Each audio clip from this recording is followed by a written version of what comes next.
आज लकीली मैंने जैसे वीडियो बनाना सोचा, उसी समय मेरे सामने एक पेशेंट के अटेंडेंट आ गए। दे आर फ्रॉम मुंबई और patient is of liver cirrhosis. और इसी टॉपिक पे मैं आज बात करना चाह रहा हूँ, क्योंकि बहुत सारे मेरे मरीज जो डेली में आते हैं मेरे पास, इतने मिथ्स हैं, इतनी भ्रम है इस बीमारी को लेके भी, इसके इलाज को लेके भी। और ओवरऑल मैं इस वीडियो के मार्फत आज बात करूंगा chronic liver disease, liver cirrhosis, fatty liver, ये सब क्या होता है और उसका क्या ट्रीटमेंट है आज के दिन। इस सब पर आज हम चर्चा करेंगे। और ये भी एक अच्छी बात है कि हमारे सामने एक पेशेंट के अटेंडेंट बैठे हुए हैं।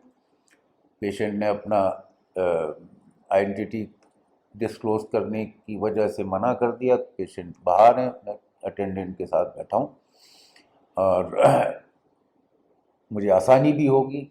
कोई चीज़ मेरे से मिस हो रही हो तो ये इनकी जो क्वेरीज़ हैं ये हमसे पूछ सकती हैं।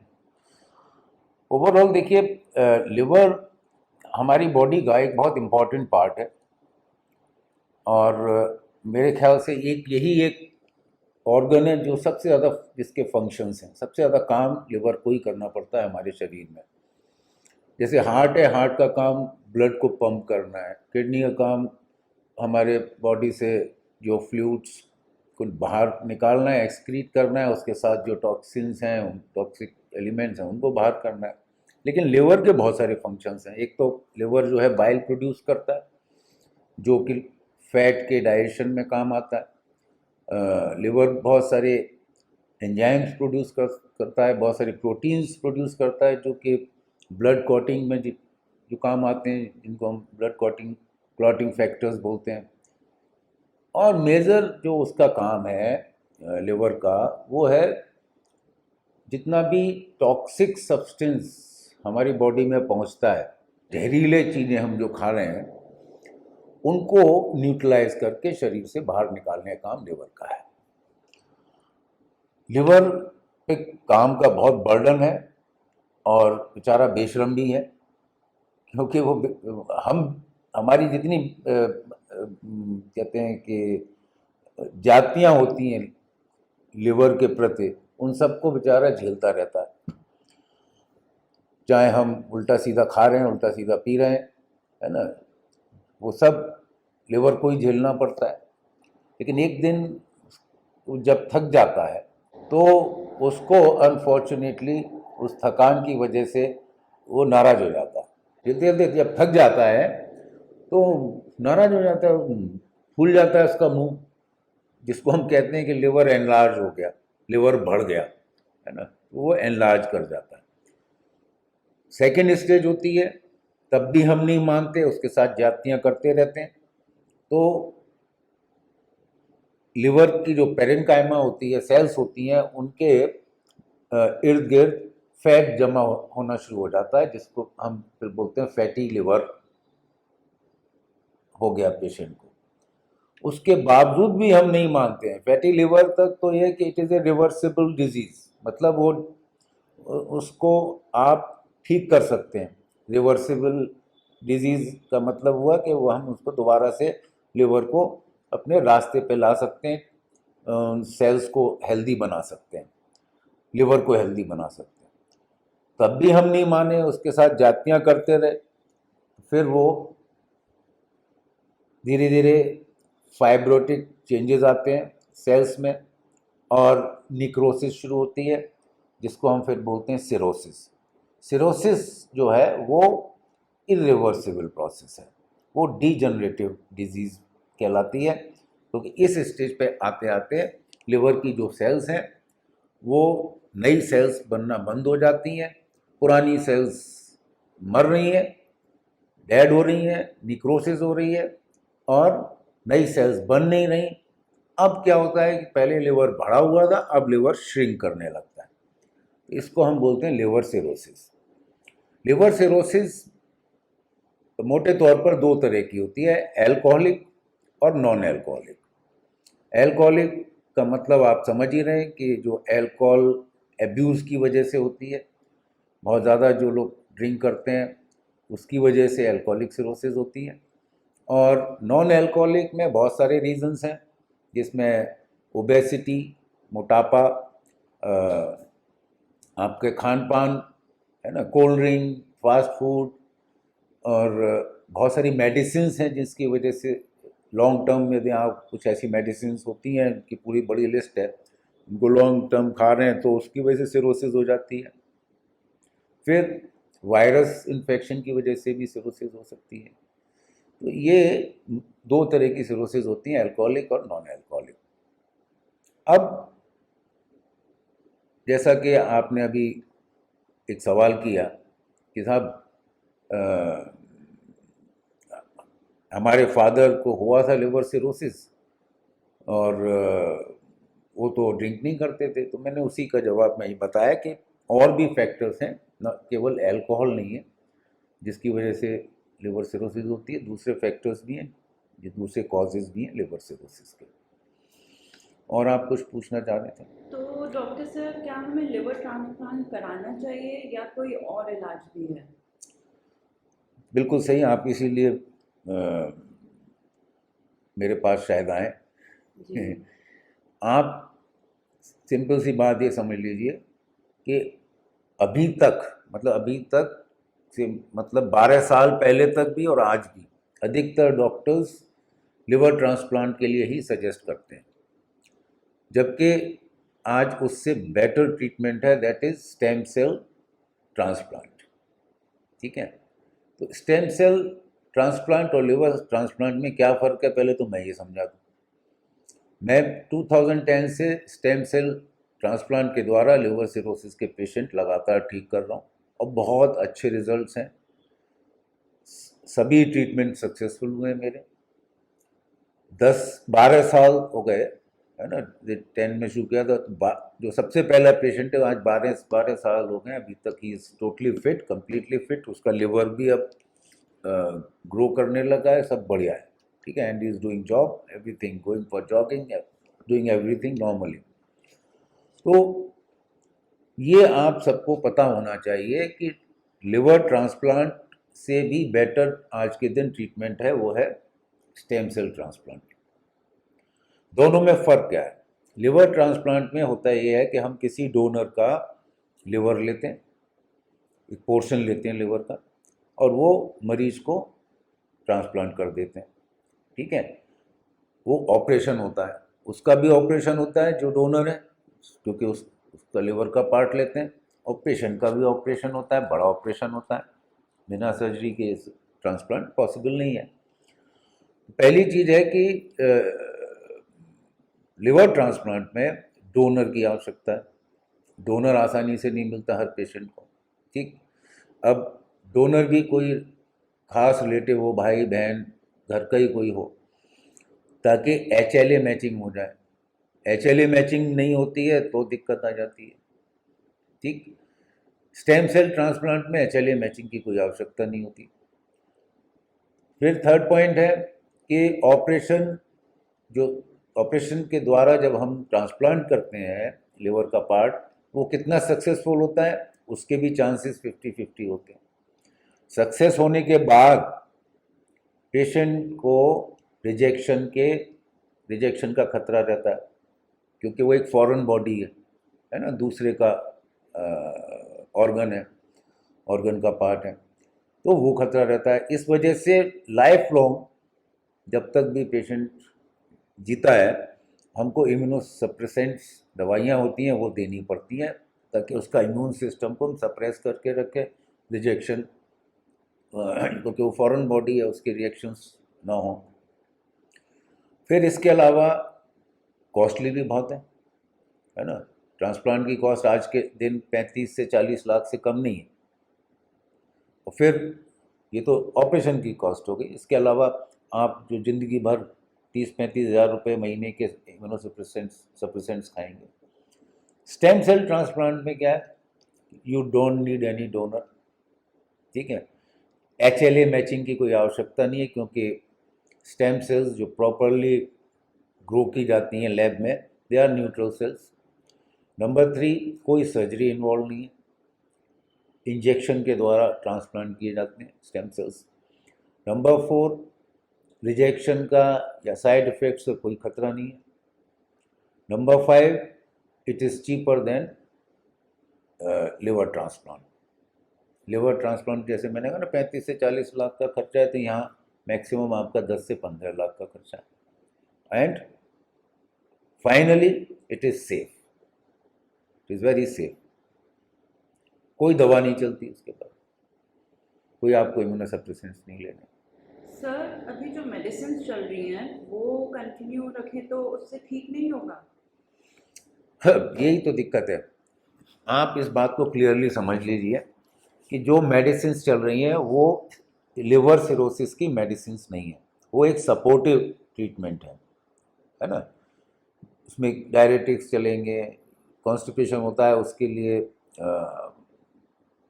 मेडिसिन देंगे, तो ओवरऑल वो सब सपोर्टिव ट्रीटमेंट है। लिवर सिरोसिस का कोई ट्रीटमेंट पर्टिकुलर किसी मेडिसिन से नहीं होता। तो अधिकतर मरीज यही धोखे में रहते हैं कि साहब इलाज चल रहा है, इससे हमें आराम मिल रहा है और हम ठीक हो जाएंगे। लिवर सिरोसिस ठीक नहीं होगी, क्योंकि वो डैमेज जो लिवर को हो चुका है उसके लिए कोई मेडिसिन नहीं है, ठीक है। और वो कंटिन्यूस प्रोसेस है ये सिरोसिस की, है ना। डिजनरेशन कंटिन्यूस हो रहा है, सेल्स मर रही हैं, वो जिंदा नहीं हो रही, किसी मेडिसिन से नहीं हो सकती एक्सेप्ट स्टेम सेल्स, ठीक है। तो ये कभी धोखे में न रहें। बहुत सारे पेशेंट इस चक्कर में दुनिया छोड़ के चले गए, मेरे खुद के पेशेंट समझा समझा के रह गए कि ट्रीटमेंट में आराम मिल जाता है। एसाइटिस होती है, पानी भर गया तो पानी निकाल दिया, एल्बुमिन चढ़वा ली, आराम मिल गया, फिर मस्त हो गए पेशेंट। तो ये सब इससे काम नहीं चलेगा। ये तो आप लिवर ट्रांसप्लांट कराइए, नहीं तो बेस्ट है stem cell transplant, which is more safer and cheaper. Sir एक और क्वेश्चन है, स्टेम सेल ट्रांसप्लांट के बाद फिर क्या मेडिसिन चलेगी पेशेंट की? स्टेम सेल ट्रांसप्लांट के बाद मैंने अभी पहले भी बोला था, कोई मेडिसिन नहीं चलेगी। थोड़ी बहुत, क्योंकि स्टेम सेल्स ये बड़ा समझने की बात है, स्टेम सेल्स कोई मेडिसिन नहीं है कि एक इंजेक्शन लगाया और एकदम आराम मिल गया। पेन हो रहा है, इंजेक्शन लगाया, कुछ ही मिनटों में सेकंडों में आराम मिल गया। Stem cells are living cells. इसके लिए मेरी पिछली वीडियो देखिए जिसमें मैंने स्टेम सेल्स के बारे में डिटेल में बताया कि स्टेम सेल्स क्या होती हैं। फिर भी मैं आपको थोड़ा सा यहाँ बता दूँ ब्रीफ में। ये जो भ्रूण होता है, एम्ब्रियो होता है ना, वो स्टेम सेल से ही बनता है। हम सबके अंदर स्टेम सेल्स होती हैं, हम सबकी बॉडीज़ में। और जितनी भी ऑर्गन्स के सेल्स हैं हमारे शरीर में, वो मरते रहते हैं और नए बनते रहते हैं। इसीलिए बनते हैं नए, क्योंकि स्टेम सेल्स हैं बॉडी में, वो नए जनरेट करती रहती हैं। हर ऑर्गन के लिए स्पेसिफिक स्टेम सेल्स होती हैं। तो ये जो स्टेम सेल्स हम आपको ट्रांसप्लांट करेंगे, वो कोई फैक्ट्री में नहीं बनती, वो ग्रो की जाती हैं लैब में। उनकी इतनी मात्रा में आज अवेलेबल नहीं है स्टेम सेल्स कि आज सबको लगानी पड़ जाए तो दिक्कत आ जाएगी, क्योंकि अभी इतनी लैब्स ही नहीं है ना। तो ओवरऑल इसीलिए कॉस्ट भी उनकी ज़्यादा है। स्टेम सेल्स लिविंग सेल्स हैं और वो धीरे धीरे काम करती हैं। जैसे जैसे वो काम करती जाएंगी, आपका लिवर हेल्दी होता जाएगा, आपकी सारी दवाइयाँ बंद होती जाएंगी। दवाइयाँ मतलब वो जो सपोर्टिव ट्रीटमेंट वाली दवाइयाँ हैं, शुरू में कुछ दिन वो देनी पड़ेगी, बाकी धीरे धीरे सारी दवाइयाँ बंद हो जाती हैं। इम्यूनो सप्रेसेंट्स इसमें देने ही नहीं पड़ते। केवल हाँ, आपको अपनी लाइफस्टाइल चेंज करनी पड़ेगी। जिन कारणों से आपको लिवर सिरोसिस हुई है, वो सारे कारण ख़त्म करने पड़ेंगे। No alcohol, no smoking, no cold drinks, no fast foods, ये सारी चीज़ें आपको ज़िंदगी भर के लिए भूलनी पड़ेंगी। फ्रेश खाना खाइए, घर का खाना खाइए, सब कुछ खा सकते हैं, ऐसा कुछ नहीं है, सारे काम कर सकते हैं, नॉर्मल ज़िंदगी जी सकते हैं। केवल कुछ ही चीज़ें हैं जो मैं आपको लिस्ट देते हैं हम हर पेशेंट को, इनको आपको हमेशा के लिए भूल जाना है। तो सर स्टेम सेल ट्रांसप्लांट से किसी भी स्टेज का लिवर सिरोसिस ठीक हो सकता है? ये भी क्वेश्चन बहुत अच्छा है। देखिए, जितना अर्ली स्टेज में आप स्टेम सेल ट्रीटमेंट लेंगे, इवन मैं तो जो फैटी लिवर के पेशेंट आते हैं उनको भी सजेस्ट करता हूँ कि you should go for stem cell transplant, कम से कम एक सिटिंग करा लो तो इसका बहुत अच्छा रिजल्ट होता है। जितना अर्ली स्टेज में लिवर सिरोसिस के पेशेंट्स की बता रहा हूँ, हमने जितने अर्ली स्टेजेस में जो ट्रांसप्लांट किए हैं उनके रिजल्ट्स उतने बेटर आते हैं, उतना जल्दी आते हैं, उतनी कम सिटिंग भी करनी पड़ती है। और जो बहुत लेटर स्टेजेस में पेशेंट्स आते हैं वहाँ रिजल्ट्स अच्छे नहीं होते, और कभी कभी तो इतनी एंड पोजीशन में पेशेंट आता है कि जहाँ स्टेम सेल्स के काम करने लायक उसके शरीर में कुछ बचा ही नहीं होता, तो उसमें स्टेम सेल्स हम क्या करेंगे। इसलिए जब भी आपको लिवर सिरोसिस डायग्नोस होती है उसी दिन आप डिसाइड कर लीजिए, समय मत खींचिए कि तुरंत आप स्टेम सेल ट्रांसप्लांट कराइए। इसका दुनिया में और इससे बेटर कोई इलाज नहीं है, ये मैं आपको दावे के साथ कह सकता तो doctor sir, stem cell transplant से ठीक होने की आप कोई गारंटी दे सकते हैं? हूँ। गारंटी किस बात की? दुनिया में कोई भी गारंटी, भगवान के अलावा शायद ही कोई गारंटी दे, मेरे को तो नहीं समझ में आता। किसी भी चीज़ की कोई गारंटी नहीं होती। लेकिन हाँ, इतना मैं बता रहा हूँ, रिपीट कर रहा हूँ बार बार कि 2010 से मैं स्टेम सेल ट्रांसप्लांट कर रहा हूँ और मेरे पेशेंट आज भी जिंदा हैं, और केवल जिंदा नहीं है, स्वस्थ जीवन जी रहे हैं। जिनके घर वालों ने ये तय कर लिया था कि भाई ये तो गया हमारा पेशेंट, तो उसके इंश्योरेंस के कागज, उसकी पहला पेशेंट था तो गवर्नमेंट जॉब में था, तो गवर्नमेंट उसकी तैयारी करने लगे कि उसकी वाइफ की जॉब लग जाएगी इनके डेथ के बाद। मतलब इस तरह का माहौल उनके यहाँ बन चुका था, मेंटली वो लोग प्रिपेयर हो गए थे कि अब ये नहीं बचना है पेशेंट। उसकी तो बहुत ही टर्मिनल स्टेज थी, और आज वो जॉब कर रहा है, सब कुछ कर रहा है। He was a young at that time, he was around 32 34, है ना। तो आज 12 साल हो गए, अब इतने साल का हो गया 40 प्लस। तो ओवरऑल जितना जल्दी स्टेम सेल ट्रीटमेंट कराएंगे उतना ज़्यादा और जल्दी वो बढ़िया रिजल्ट्स आएंगे, ठीक है।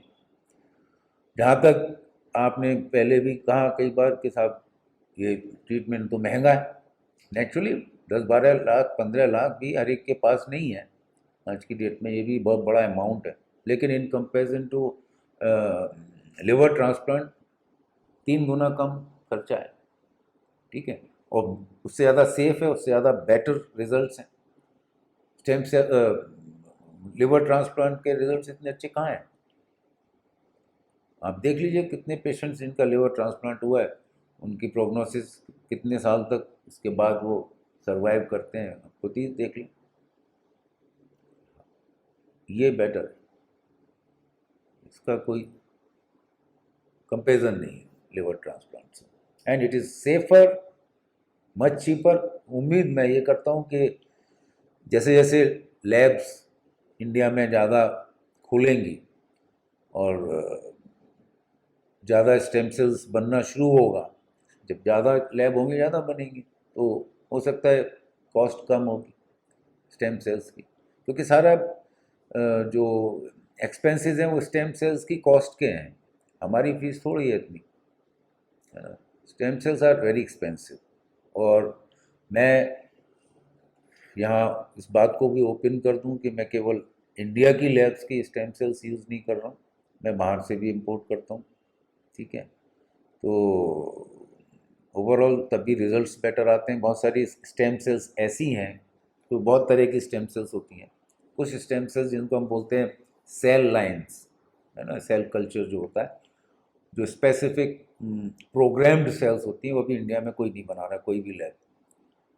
और लिवर सिरोसिस जैसी जो सीवियर डिजीज़ है उसमें बाहर की स्पेसिफिक सेल्स मंगानी पड़ती हैं, तभी रिजल्ट्स अच्छे आते हैं। सर, ये दूसरे लिवर स्पेशलिस्ट कभी स्टेम सेल्स का जिक्र क्यों नहीं करते हैं? वो ऐसे क्यों बोलते हैं कि दवाई खा लीजिए और नहीं नहीं, ऐसा नहीं है।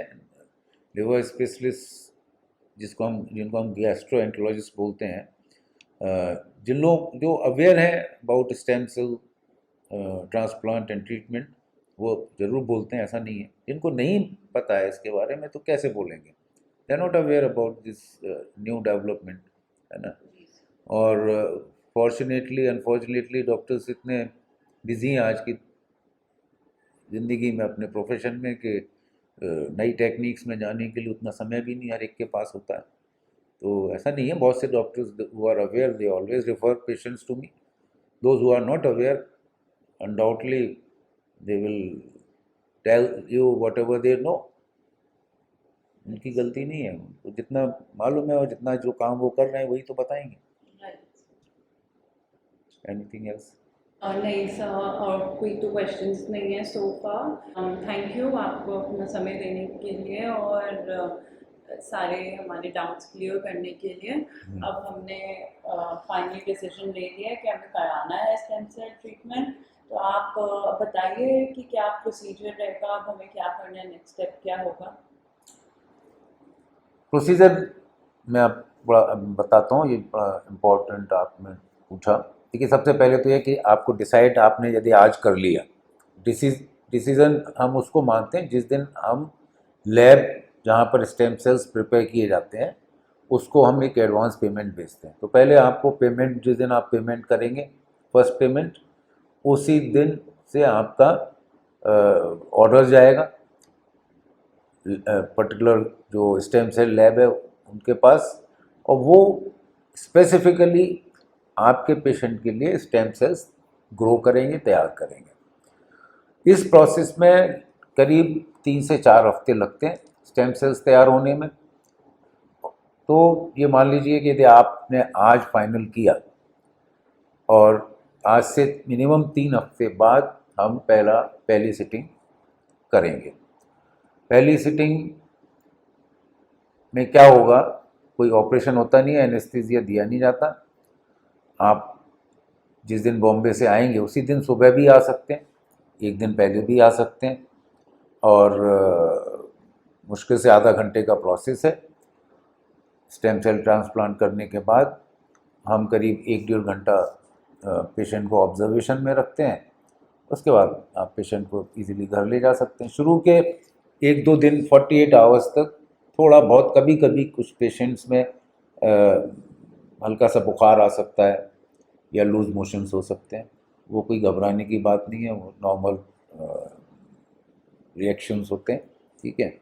बाकी सेकंड जो हम सिटिंग करेंगे वो डिपेंड करेगा पेशेंट के, जो हम बाद में इन्वेस्टिगेशंस कराएंगे 1 महीने बाद, उनको देखकर फिर तय करते हैं कि सेकंड सिटिंग 2 महीने बाद की जाए या 3 महीने बाद की जाए। इस तरह से टोटल 3 से 4 सिटिंग होती हैं, depending on a patient, depending on the severity of the disease. और कुछ पूछना है आप? तो सर फिर कुछ ट्रैवलिंग में इशू तो नहीं आएगी जब अगर हम लोग नेक्स्ट दिन जाएं, कुछ पेन? नहीं, कोई कैसी भी कोई इशू नहीं है। पेशेंट जब डिस्चार्ज होगा, तो मैंने बताया ना आधा घंटा उसके लिए चाहिए। हाँ, प्रिपरेशन की आपने बात पूछी थी, तो प्रिपरेशन में कुछ नहीं करना है। आपको कुछ इन्वेस्टिगेशंस कराने हैं, वो आप आगरा में भी करा सकते हैं, मुंबई में भी करा सकते हैं। नॉर्मल इन्वेस्टिगेशंस हैं, क्योंकि वो हमें लैब को भेजने होंगे, उसी के आधार पर वो स्टेम सेल्स तैयार किए जाते हैं। और फिर आफ्टर फर्स्ट सिटिंग और सेकंड सिटिंग और थर्ड सिटिंग पेशेंट नॉर्मली घर जाता है और अगले दिन काम पे भी जा सकता है। ट्रैवलिंग में भी कोई दिक्कत नहीं है, आप सेम डे वापस जा सकते हैं, there is no issue like that. Okay sir, thank you sir. हम बहुत जल्द आएंगे और ये फाइनल करते हैं।